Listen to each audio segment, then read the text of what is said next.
Hello and welcome to Channel 51 News for Tuesday, August the 5th, 2025.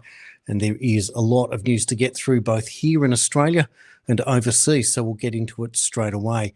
And in breaking news, headline news, in fact, Labor has confirmed that there will be an international student cap rise with the focus on Southeast Asia. That's right, the Albanese government has lifted a key migration cap, meaning more migrants will come to Australia with a focus on this particular region. So they've announced this week that there will be 295,000 places, up from 270,000, and it will be available after it was forced to limit enrolments in 2024 due to record migration that some claim led to a spike in home rental prices. Students from Southeast Asia will be prioritised in ongoing efforts to boost engagement with the region, close strategic partner of Australia. The aim appears to cash in on the US lowering its international student intake. The coalition had argued during the federal election for a limit of 240,000 international student placements, 30,000 less than Labor's policy. The international education sector is one of Australia's top 5 exports, worth $50 million per year and 250,000 jobs. So there it is. It's all about the money. Meanwhile, in South Australia, a small town community is reeling with the murders of a couple, 41-year-old Shafiqa Hussain and her husband, 47-year-old Mirza. Their bodies were found by police inside their home in Bordertown, around 270 kilometres southeast of Adelaide, during a welfare check shortly after 11 p.m. on Sunday. The South Australian police confirmed that the man murdered his wife before taking his own life. Residents told the Adelaide Advertiser that the family had moved to Australia from Afghanistan some 15 years ago. Family members were working at the nearby meatworks. None of their 6 adult children were home at the time. A terrible, shocking story there. Meanwhile, also in South Australia, and we've learnt that Nyrstar has received a bailout from the South Australian government. The metal producer will get a $135 million bailout from a coalition of the federal government and the governments of South Australia and Tasmania, which will support the company's Port Pirie facility in SA. Nyrstar said in June its lead smelter in Port Pirie was losing tens of millions of dollars a month, saying the future of its zinc smelter in Hobart was linked to the success of the one in South Australia. It called an urgent government intervention, according to the ABC. And so the federal government will kick in $57 million, the South Australian government $55, and the Tasmanian government $22 million. And it's designed to protect against Chinese competition. So there you go, a bet each way for the governments here in Australia. Meanwhile, Queensland Premier David Crisafulli, well, he's under the attack now because the First Nations group has lodged legal action in the federal court to halt development of an Olympic stadium in the inner city part of Brisbane. So Victoria Park is slated to play host to both the 2032 opening and closing ceremonies at a brand new 63,000-seat stadium, amongst other venues. The state government recently passed legislation overruling a swathe of state laws to get around a mooted legal challenge, including heritage planning and environmental acts. But the Yagara Manganjan Aboriginal Corporation and advocacy group say Victoria Park made an application under Section 10 of the Federal Aboriginal and Torres Strait Islander Heritage Protection Act, which will allow the Commonwealth to declare long-term protection of significant Aboriginal areas. Meanwhile, Crisafulli has ruled out a stadium in the park in the past, so this is where the controversy seems to be coming from. Meanwhile, in mainstream news, finally we're seeing questions being asked about character. This popped up from Channel 7 asking the question, or making the statement, in fact, we are paying a sex offender to represent us in Parliament, making reference there to Gareth Ward, the former Liberal, now independent from Kiama in New South Wales, who was last week convicted on a number of sex crimes there and waiting on sentencing to coming up. So he's currently there on bail.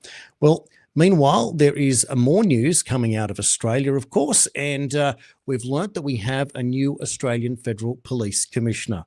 Let's have a look at this report. Prime Minister Anthony Albanese has announced the new Australian Federal Police Commissioner.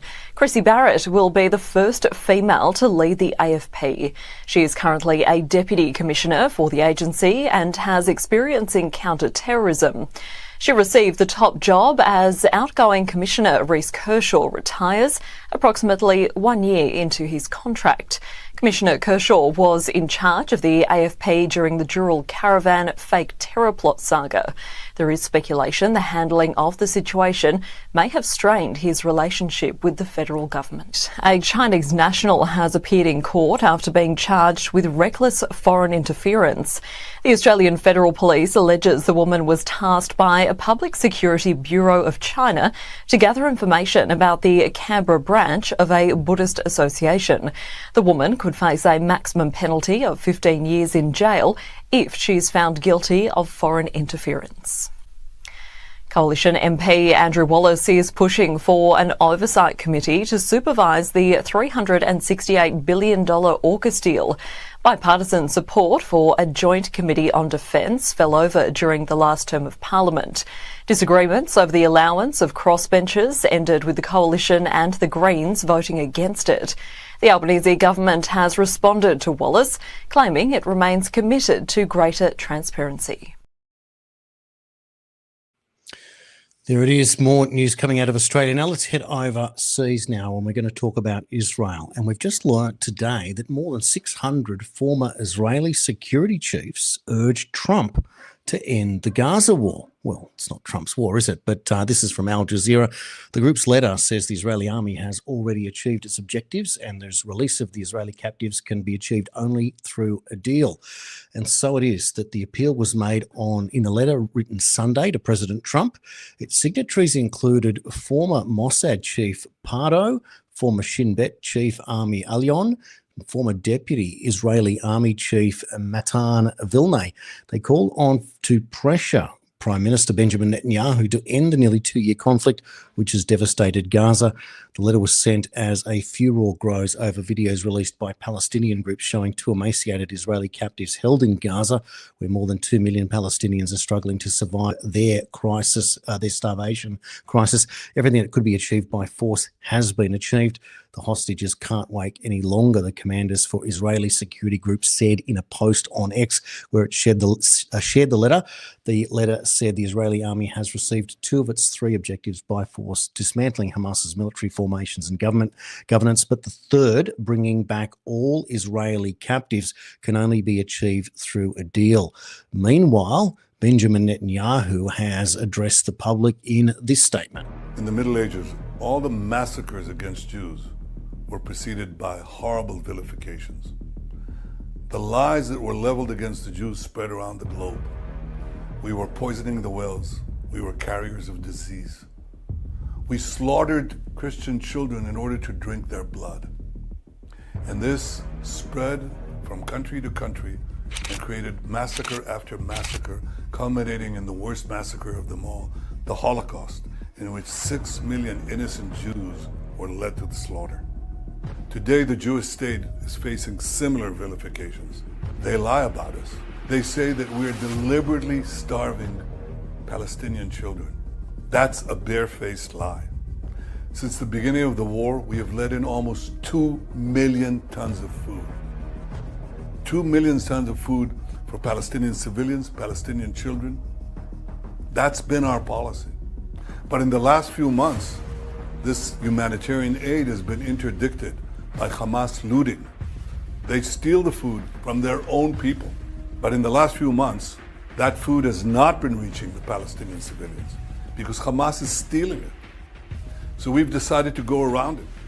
I've authorized the Israeli Air Force to airdrop humanitarian food and medical supplies to Palestinian civilians. We invited other countries to join these airdrops, and many have. We also designated safe corridors through which these trucks can travel without being looted by Hamas or endangered by combat activity. And we're talking now to our American friends about further steps to alleviate any possibility of hunger or the appearance of hunger. We're committed to doing this, just as we're committing to free Gaza from the tyranny of these terrorists.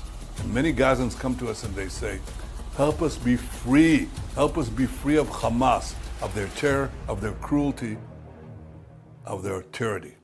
And that's what we will do. Them's fighting words for sure. And this is a battle between thousands who are starving and Israeli hostages still not there. And the question really is, if you were one of the hostages, would you want your country going in as hard as they are, or would you say stand back? And so this is the great moral dilemma of our time. Meanwhile, the Washington Post is reporting that Netanyahu vows to occupy Gaza as the US touts an all-or-nothing hostage plan. Trump's envoy for negotiations, Steve Witkoff, announced the end of piecemeal ceasefire negotiations as Hamas released hostage video and Israel leader readies another military offensive. So here we go. And following on from the rallies at the weekend, Penny Wong has weighed in and said that there is a risk there will be no Palestine left to recognise if the international community doesn't move to create that pathway to a two-state solution. She said, "It's been my long-held position that there will be no peace and security for the people of Israel unless we resolve to a Palestinian state. That has been my view for decades," she said. The comments come as Netanyahu prepares to oversee a meeting of the cabinet set to decide this week whether they will intensify. So we now know that this is where they're heading, and they are looking to seek the return of approximately 50 remaining hostages, 20 still believed to be alive. He said that he wanted to achieve the country's three goals: defeat of the enemy, the release of the hostages, and to ensure that Gaza no longer poses a threat to the state of Israel. Israel currently controls about 75% of Gaza's territory, most reduced to rubble. Some 60,000 people, including scores of women and children, have been killed in the conflict. And of course, the international community has expressed outrage at the deaths from starvation, as something Netanyahu has obviously denied taking place. Meanwhile, Australia's Shadow Attorney General, Julian Leeser, said that the recognition of a Palestinian state by Australia would reward Hamas and send a bad signal around the world, which could be exploited by terrorist groups. "Let me be clear," he said, "I want to see a two-state solution for Israel and Palestine. It's something I've believed in for decades, but we seem to be further away from that today than at any point in the past, and that is largely because of the role that Hamas is playing in Gaza." Now, over to the US now, and I'll tell you what, Pam Bondi, she has come out firing. She's ordered a grand jury probe into Russiagate. Now, good evening, Laura. Well, sources tell our Justice Department team that Attorney General Pam Bondi is moving to the next step in her investigation into the intelligence surrounding the 2016 election during the Obama administration. Bondi has personally ordered an unnamed federal prosecutor to present evidence to a grand jury relating to an alleged conspiracy to tie then 2016 presidential candidate Donald Trump to Russia. Justice declined to comment on the investigation. It's unclear where the grand jury will meet, who will testify, or who specifically prosecutors will try to indict. A week and a half ago, the Justice Department announced it had created a strike force to evaluate evidence that Director of National Intelligence Tulsi Gabbard had referred to DOJ. Last month, Gabbard declassified intelligence that she maintained shows that in 2016, Obama administration officials manufactured and politicized intelligence to undercut then-President-elect Trump and his incoming administration. Democrats contend that nothing Gabbard has released counters the widely accepted conclusion that Russia meddled to help the Trump campaign. They say Gabbard's allegations are just a distraction. The Justice Department is still early in the process of securing any possible indictment. Prosecutors would take evidence to a grand jury to determine if there's enough to indict. Grand juries do meet in secret, so there is often information presented there that the public will not have access to. Meanwhile, John Solomon has weighed in, suggesting where such a grand jury might take place. This is a major development. We told you last week that Pam Bondi, the Attorney General, had given permission for a strike force to begin. That's a very specific tool the Justice Department uses on major conspiracies. And we told you then we would know it was getting serious when the grand jury jumped into action. We now know that a grand jury will be impaneled. Most likely, my sources are telling me, it could be in Florida, where the raid of President Trump's Mar-a-Lago home happened. So that is the very latest. You can check it out at Just News. We're going to have a whole lot more on that over the course of the next. Now, we've had a lot of coverage over the last week since this was announced, with Tulsi Gabbard, etc., coming out into announce these in public to the rest of the world. But the mainstream media has been avoiding it up until this point, basically deflecting from it.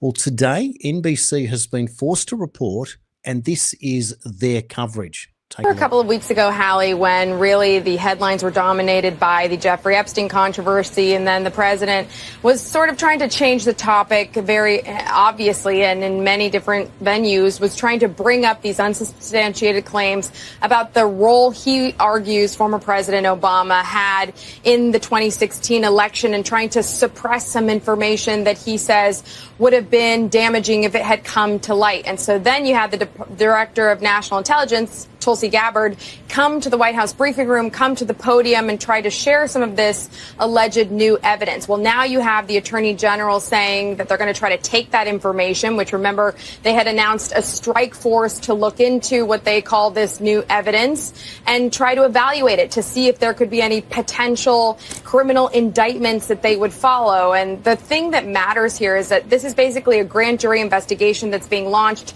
but that will happen in secret. This is behind closed doors, and it's completely unclear whether it will yield anything new. It's unclear that we will ever learn anything new about it because it could be under seal, but it really does bear repeating. This is looking into something for which there is no evidence to back it up, and it's really, it seems, a politically motivated move to keep the focus on one of the president's clear political foes and talk about basically anything else. Really? That's what it's about. There's no evidence. All right. So what they're suggesting, of course, that Russiagate is just a response to Epstein. We'll talk a little bit more about that afterwards. In the meantime, Mike Davis appeared on Laura Ingraham, and he was asked who might be called as a witness. Of course, being that there's no evidence, right? Who would be your first witness before this grand jury? Well, I don't know if they're going to participate. They'll probably claim the Fifth Amendment, but you'd have someone like Brennan, Clapper, Comey. There are a lot of people. Hillary Clinton's campaign, Hillary herself. There is evidence that a lot of President Obama's top officials, maybe even President Obama himself, politicized and weaponized law enforcement and intel agencies to harm President Trump's campaign and help Hillary Clinton's campaign, and they continued this conspiracy to this day. They hobbled his presidency, and they have continued this conspiracy. So now, there are a lot of potential witnesses. Now, CNN has a big story tonight, essentially saying what Rich Edson just related, that nothing that was released by Gabbard in these documents indicate anything contrary to the idea that Russia was trying to help Donald Trump and hurt Hillary Clinton. That's what they're maintaining throughout this entire thing, basically shrugging off the DNI as just, you know, this is just political hot air to try to help Trump now. Your reaction to that? I think that is a distraction by these lawfare Democrats. They know they face serious legal jeopardy, the most serious legal jeopardy you can face, including a criminal indictment. So I would say to these lawfare Democrats, if you have nothing to worry about, why are you lawyering up? You're going to see Attorney General Pam Bondi, Deputy Attorney General Todd Blanche, FBI Director Kash Patel, maybe Harmeet Dillon, the head of the Civil Rights Division, working with a U.S. Attorney's Office or several U.S. Attorney's offices. We have to step back and remember this. This is the greatest scandal in American history. You had one administration politicize and weaponize intel agencies and law enforcement to go after his political opponents, including and continued when he was the president of the United States. It doesn't get more serious than this. This is a criminal conspiracy. The evidence is clear there's a criminal conspiracy here, and nobody is above the law. That's right. The Magna Carta 1205, nobody is above the law. Or are they? And that's the great question that many of us have got. Now, Trump went to great lengths before he was re-elected to explain presidential immunity, to which now could backfire, maybe, against Obama. And that's one of these great questions that comes up. And I have spoken to John Eastman, constitutional lawyer, himself indicted for challenging the results of the 2020 election and was the one who actually told Mike Pence that he didn't need to certify at the time. And you can check that interview out at channel51.com.au or jasonqcitizen.substack.com if you'd like to get more information there. Now, the other thing I'd like to just bring your attention to quickly is some of the offers that we've got for you here. And I'm going to put this up on the screen at Jason Q Citizen. That is our friendly membership card, if you will. And those numbers on the credit card may represent some very important years in history that you might identify with. And I'll leave that there for you. And if you'd like to become a member of channel51.com.au and subscribe for a year, there is a special at the moment, over 30% off, not $75 for an annual subscription, just $51 to celebrate the launch of channel51.com.au. And that equates to about 98 cents per week for news each Monday to Friday and special interviews conducted at least twice a week and often more, plus back catalogue and other great topics as well, all part of that subscription. And I thank you for supporting independent news. Well, let's continue now because Scott Bessent, who is the Secretary of Treasury, met with Miranda Devine to explain, against of what people are saying that the economy is not doing very well. Well, there was Bessent to explain exactly how well things are going and where the new jobs are going to come from in US manufacturing. And I assume that I will walk out of the building in January of 2029. What are the 3 to 5 things that I would have liked to have done? So stabilize the U.S. finances and put that on a good trajectory that will make sure that we have another great 250 years, bring back and make sure that Main Street and Wall Street have both done well. Because Wall Street's had a great run. And now it's Main Street's turn to also participate. And Wall Street Journal accused me of populist remarks. What's wrong with both doing well? And then the third is, I think, to lock in the U.S. dollar as the reserve currency for many more generations. And I got lots of ideas that we're working on how to do that. And you've got some other good news, haven't you, about blue-collar wage growth? Blue-collar wage growth, the only other time it's been this high, wait for it, was during President Trump's first term. So we've seen real wages for hourly workers, non-supervisory workers, rise almost 2% in the first 5 months. Why is that? No president has done that before. And why is that? It's the president's emphasis on manufacturing. I think there's also likely a component of whether it's 12 or 20 million illegal aliens coming out of the workforce. And Joe Biden opened the border and it was flooded. And that for working Americans, that's a disaster because it's pressure on their wages. And so blue-collar wage growth went down during Biden. It did. And it's back up again just in a few months. In 5 months. 5 months. 5 months. That's amazing. 9% of the workforce is in manufacturing. And it's a fact that we get much stronger wage growth for the workers in manufacturing jobs than the service economy. So, sorry, the steel plant, the auto plant, the ball bearing plant has closed. Have at it at McDonald's. We haven't had a recession. As a matter of fact, the economy is very strong. Household income growth was 0.7 or 0.8% in April. For 1 month, that's out of the park. Impressive. But of course, there's two sides to every story. And now we're going to cross to self-appointed Queen of the Democrats, Jasmine Crockett, explaining exactly what's really going on. Try that one again. Listen, Donald Trump is a piece of... Okay, we know that. Yes. He is. But in a functioning democracy, he still would not be able to get away with this. But he's been able to get away with this because the House Republicans are complicit. He's been able to get away with this because Senate Republicans are complicit. But most importantly, the courts, especially the Supreme Court, is complicit. And so I think one of the places that we have to start is we are absolutely, they are the highest court in the land, and they have no ethics guardrails. Now you go down to the lower courts and they do. How much sense does that make? When we know that they're taking money, we have the paper trail, and they refuse to put guardrails on themselves, so it's time for us to do it for them. Well, thanks, Jasmine. She's gone full cooker. There you go. Let's use that word against them for once.